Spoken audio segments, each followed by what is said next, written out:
Welcome to Vocal Basics. Today we're talking about chest register and head register. What is a vocal register? Why is it called that? How do I access it? A vocal register is determined by how your vocal folds vibrate together to create the sound. Your vocal folds are two muscles that vibrate together when air passes through them. When both full, fleshy sides of the muscles are vibrating together, this is when we get a fuller, thicker sound known as chest register, also known as your speaking voice. When only the outer edges of the vocal cords are vibrating together, we get a thinner, often more breathy sound.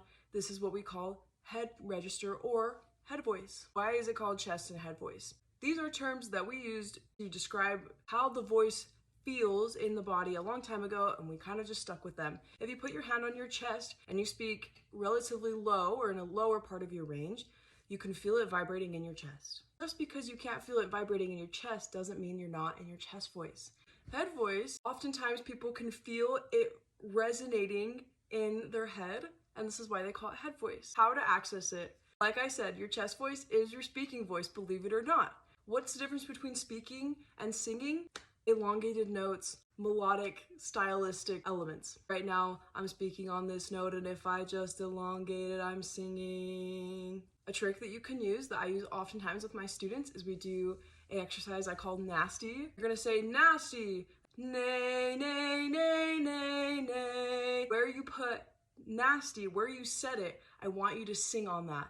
Nasty, nay. If you start going nasty, nay, nay, you're actually in your head voice. We often use chest voice for our lower notes, and you will naturally flip to your head voice when it gets too high. To access your head voice, do a celebratory woohoo, or you can sound like an owl, hoo hoo hoo hoo, and you're in your head voice. Strengthening both registers is going to take time and consistency with a vocal coach, preferably, but you can learn on your own through YouTube and other videos, other sources online.